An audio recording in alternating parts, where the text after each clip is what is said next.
Bonjour à tous et bienvenue dans On se voit, un podcast positif et bienveillant fait pour tous ceux qui en ont un peu marre des applications de rencontres classiques. Je suis Maë Paris et 2 fois par semaine, je vous présente des profils de personnes dont le cœur est disponible.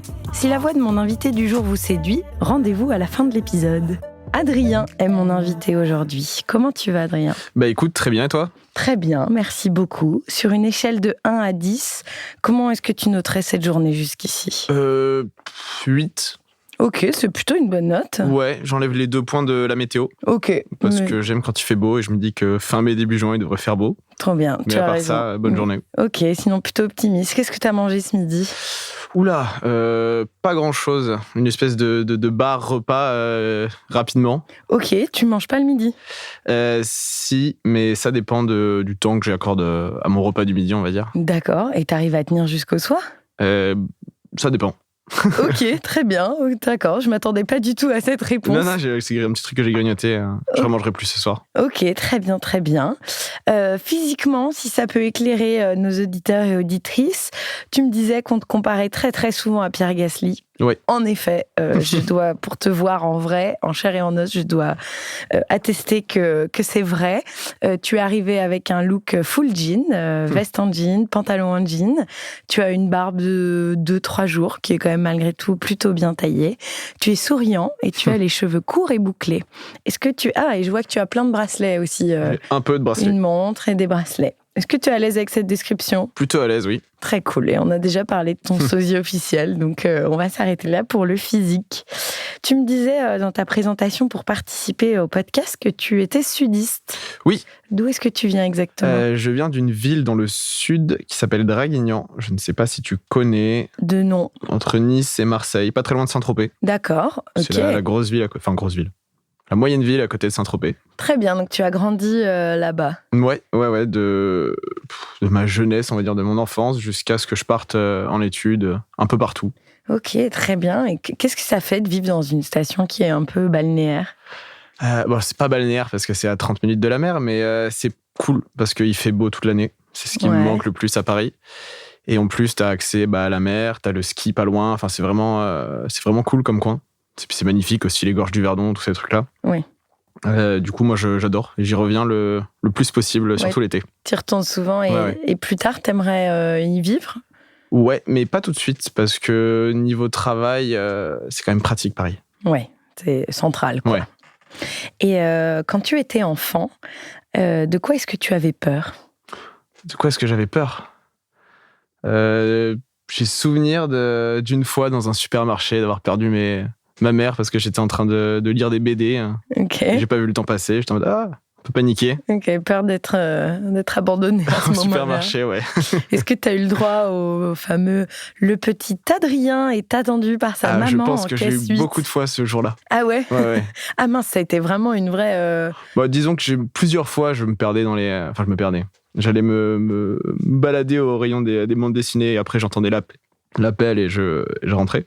D'accord, mais je pense qu'il y a une quoi. fois, j'aimais bien. Moi, j'aimais pas les courses en fait. Qui aime faire les courses quand on est gamin Ça dépend des rayons. Il y avait des rayons où c'était intéressant d'être collé au basque de ses parents quand même. Et les BD alors, donc t'es un grand lecteur, tu étais ? Ouais, j'étais plutôt. Parce que c'était pratique quand j'étais petit, mais non, ça fait très longtemps que je lis plus de BD. Ok. Et c'est quoi le conseil que tu donnerais à ton toi enfant, sur une note plus sérieuse ? Le conseil que je donnerais à mon moi enfant, aie confiance en toi, ça va bien se passer. La vie en général, on se prend la tête pour des trucs où y a pas forcément besoin. Ouais. Ouais. Tu dirais ça au petit Adrien parce que quand tu étais jeune, parfois tu pouvais être un peu submergé de doutes parfois ou... Pas tant, mais tu peux... Surtout pendant la partie un peu post-lycée avec les études et tout, je me mettais un peu la pression sur ce que je voulais faire, etc. Les grands concours, les grandes écoles, ce genre de trucs. Au final, ça change pas grand-chose. Qu'est-ce que tu as choisi de faire finalement alors ? J'ai fait une école d'ingé, j'ai fait prépa, école d'ingé, et après je suis venu travailler sur Paris dans le conseil, et là je suis un peu en réorientation professionnelle pour monter un autre business à côté, mais un peu plus personnel. Tu regrettes pas tes choix non, précédents du tout. Ok, très bien. Et t'étais où l'été dernier ? L'été dernier, alors j'étais principalement dans le sud, comme je te le disais, parce que un des avantages de mon travail, c'est de pouvoir faire beaucoup de télétravail. Du coup, j'ai fait beaucoup de télétravail dans le sud. Et je suis parti une semaine en vacances avec des copains, comme chaque année, la même bande. Et cette année, on était parti à côté d'Annecy. D'accord, chouette. Ouais. C'est une bande de potes que tu as depuis l'enfance ? Ah ouais, depuis collège, certains primaires. Enfin, elle s'est construite avec les années, en fait, mais c'est bande du sud, on va dire, du collège au lycée, quoi. Et vous êtes que des mecs ou c'est mixte ? Non, c'est mixte, mais on n'a pas la parité, quoi. Ah, d'accord. Il y a plus de mecs. Ouais, il y a quand même beaucoup plus de mecs. Bon, souvent, c'est un green flag pour les gens de dire la personne avec qui j'aimerais être doit avoir une bande depuis l'enfance. Ça veut dire que tu es fidèle en amitié et que tu sais garder les gens autour de toi. Est-ce que, on parlait de ton métier tout à l'heure rapidement, est-ce que tu considères que ton métier te stresse ?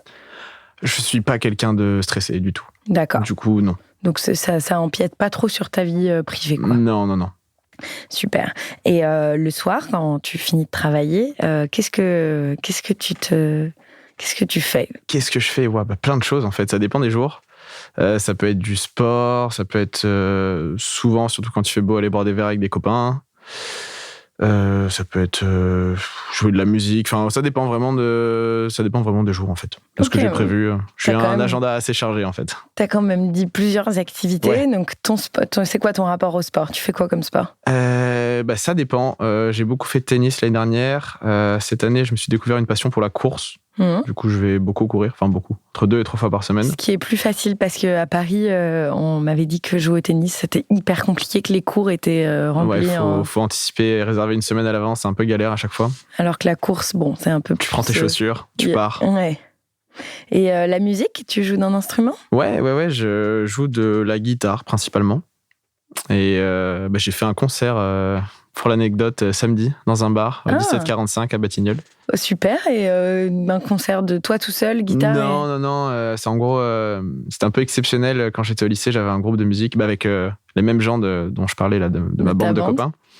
On avait un groupe de musique qui s'est un peu perdu parce qu'on a tous fait nos études, on s'est un peu séparés aux 4 coins de la France.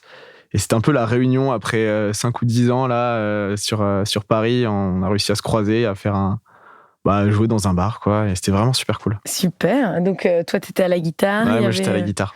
Ok, génial. Et vous avez prévu de le refaire ? On va essayer, parce qu'on a vraiment aimé, mais c'est galère. Il y en a un qui est à Nice, un qui est à Orléans, moi sur Paris. C'est...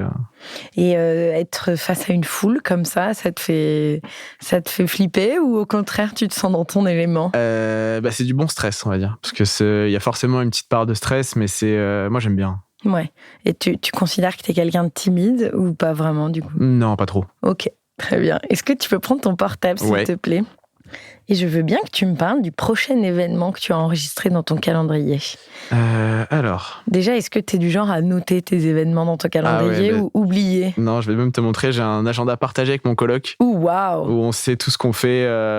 C'est pire que ta meuf. Ouais. Pourquoi ? Parce que vous faites tout ensemble et... Non, mais en fait, il y a une période, quand on est arrivé sur Paris, il y a 2 ans, on sortait beaucoup et on ne savait pas. Même moi, juste pour moi, j'oubliais les trucs que j'avais prévus. Et je rentrais, je savais pas où il était, on n'arrivait même plus à se voir. D'accord. Du coup, on a fait un agenda partagé, comme ça, on a des trucs qu'on a en commun, les trucs qu'on a chacun de notre côté, mais on sait un peu trop bien. ce qu'on fait. Donc tu es organisé. Ouais. Et du coup, le prochain truc que j'ai dans mon agenda, c'est d'aller récupérer un costume que j'ai fait faire pour un mariage cet été. Oh, ok. Tu t'es fait fabriquer un costume ? C'est semi sur mesure, on va dire. D'accord. J'espère que c'est pas toi le marié. Non. Pas là sinon. Ok, c'est le mariage de qui ? Justement, d'un des 3 avec qui on a joué samedi, de ma bande du Sud. Génial. Et tu l'as choisi comment, ce costume ? Honnêtement, je suis rentré dans la boutique et j'ai regardé un peu. J'aimais bien un peu l'idée d'avoir un costume vert. C'est un peu à la mode, je trouve. Puis j'en ai pas mal des costumes et j'en avais pas de cette couleur-là. Et j'en ai trouvé un avec boutonnage croisé, magnifique. Ok, super. C'est un peu le premier des vrais grands mariages de notre bande. Du coup, c'est un peu l'occasion d'investir dans un bon costume. De marquer le coup. Ouais, voilà. Et si on rebondit donc sur la peur de quand tu étais enfant, donc c'était d'être abandonné au supermarché. Aujourd'hui, est-ce que tu as peur de quelque chose, une phobie ou une peur plus globale ? Là, tu me prends un peu de court. Je ne sais pas. Peut-être de ne pas arriver à m'épanouir dans ma vie professionnelle, je dirais. Là, ça fait quelques années que je travaille maintenant sur Paris. Il y a des aspects qui me plaisent, d'autres moins. Et du coup, j'aimerais un peu arriver à un truc où vraiment je me sente bien, dans lequel je m'épanouis. Enfin, voilà. Ok, ouais. Ta petite peur, ça pourrait être de ne pas réussir à trouver l'équilibre qui te rend heureux. Et quand tu te vois dans le miroir, qu'est-ce que tu te dis ? Oh. Quand je me vois dans le miroir. Ouais. Écoute, que j'ai l'impression de voir Pierre Gasly. Non, je sais pas. J'ai pas je veux dire, t'es à l'aise avec ton. Est-ce que t'as confiance en toi ? Ouais. J'ai plutôt confiance en moi. Corps. J'ai plutôt confiance en moi, ouais. Tu te poses. Non, je me pose pas plus de questions. Ça te glisse dessus, quoi. Tu te dis, bon, c'est mon enveloppe corporelle, c'est celle-ci, et pas une autre. Ok. Et c'est quoi le truc le plus cher que tu t'es acheté cette année ? Ton dernier craquage financier ? Cette année, c'est simple, c'est le costume. Le costume, je m'en doutais. Tout à l'heure, il y a quelques jours. Et à part ça, est-ce que tu prévois un voyage Non, j'ai rien prévu cette année. Craquage financier. Il y a quelques années, je t'aurais dit c'était mon appareil photo, mais là, cette année, j'ai été plutôt calme. Une autre corde à ton arc, pardon, tu fais aussi de la photo. Waouh, mais tu es vraiment pluri-activité. Ça va plaire à plein de gens, ça. Ok, tu fais de la photo dans quel cadre ? En gros, quand j'étais en école, il y a plusieurs clubs. Et j'ai toujours été intéressé par la photo, et du coup, ça m'a permis un peu de goûter à ça. Et du coup, je m'en suis acheté un premier quand j'étais en école d'ingé, un premier appareil. Et j'en ai racheté un, là, il y a 1 an et demi, je crois, avec les premiers salaires, du coup, parisiens. Et du coup, je me suis un peu lâché, ouais. Ok, trop bien. Et par exemple, tu l'emmènes avec toi par exemple, au mariage, tu as prévu de faire des photos. Qu'est-ce que tu aimes prendre en photo ? Non, parce que j'ai déjà fait des mariages où j'ai pris des photos et on ne profite pas de la même manière. Du coup, je ne le prendrai pas cette année. Mais sinon, les photos, c'est soit voyage, mais principalement, ce que je fais, c'est du portrait. D'accord, très bien. Et qui est-ce que tu seras dans 30 ans ? Déjà, tu auras quel âge dans 30 ans ? Oula. Ça va faire un peu de maths à nos auditeurs et auditrices. 56. Ok, très bien. Et qu'est-ce que tu espères être à 56 ans ? Heureux. Heureux, avec ma petite famille et sans trop à être, avoir un peu trouvé la voie qui me permet de pas avoir de corvée. Enfin, je veux dire, peut-être j'aurais besoin de travailler encore, mais pas être dans un truc où c'est une obligation. Okay. Plus avoir un truc qui me fait kiffer plus que du travail. D'accord. Et tu te dis avec ma petite famille, c'est un peu une expression toute faite, mais elle ressemblerait à quoi, toi, ta petite famille ? T'as envie d'être père un jour ? Ouais. Elle ressemblerait à quoi ? Je ne me suis pas projeté plus que ça encore, mais classique, quelques enfants, une petite maison. Pas Paris, je pense, parce que j'ai grandi à la campagne et franchement, c'est plus sympa, je trouve. En tout cas, quand tu as des gamins, j'aime beaucoup la vie en ce moment parisienne, mais quand tu as une famille, tu as des gamins et tout, je pense que Paris, ça peut être un peu la galère. Ouais. Du coup, je m'imagine un peu plus excentré. Je sais pas où encore, mais ouais, on verra. Très bien. En 30 ans, tu as le temps de voir où la vie va te mener. Et en termes de relations amoureuses, tu es célibataire depuis combien de temps ? 1 an et demi, à peu près, je dirais. D'accord. C'était une longue relation ? Ouais. Environ 1 an. D'accord. Et aujourd'hui, qu'est-ce qui fait que tu viens sur le micro de On se voit ? En fait, disons que je me suis séparé. J'ai toujours été en couple, en fait, dans ma vie. Depuis le lycée jusqu'à il y a 1 an et demi. Et du coup, là, c'était un peu... Ça fait 1 an et demi que je suis célibataire et que je découvre un peu la vie de célibataire. L'année dernière, j'étais beaucoup dans le dating, on va dire. Et cette année, beaucoup moins, parce que ça s'est pas trop bien passé. Enfin, c'est pas que ça s'est pas bien passé, mais il n'y a rien eu vraiment à en tirer. Et du coup, j'ai entendu parler de ton podcast sur TikTok, comme je le disais tout à l'heure. Et j'ai trouvé le concept super cool, en fait. Parce que ça fait un premier fil, déjà. Tu entends la personne, tu vois si ça peut matcher ou pas psychologiquement. Enfin, je sais pas comment dire, mais si le feeling passe.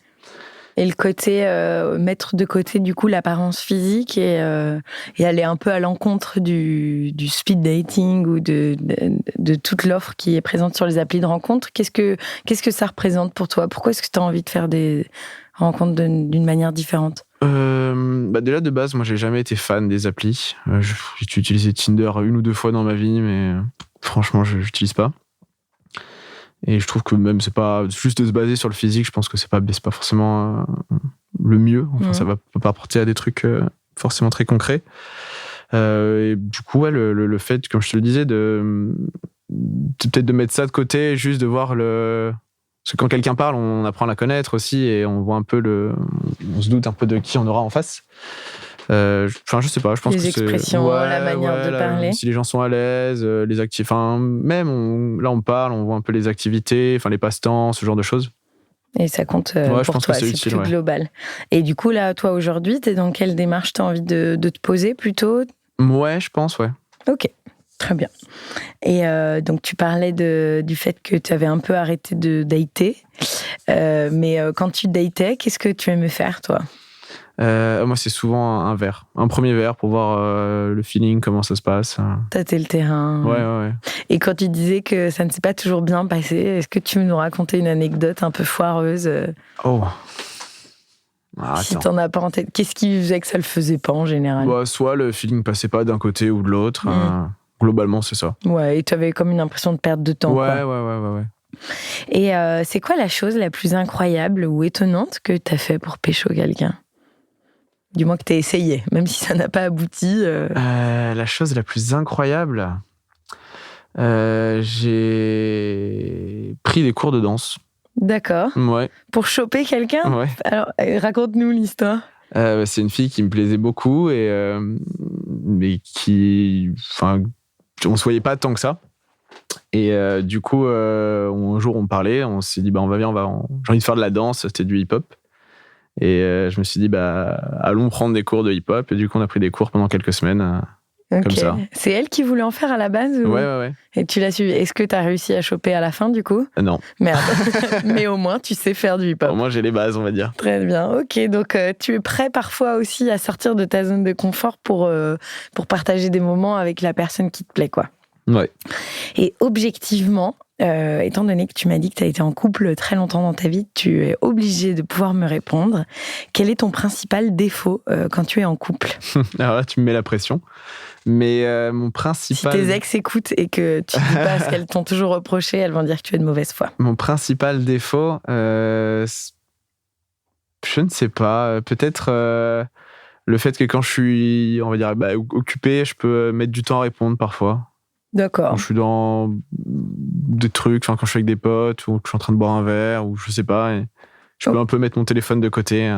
Ok, pas toujours très réactif sur ton portable. Bon, ça va, c'est pas trop un motif de rupture. T'as été gentil avec toi-même.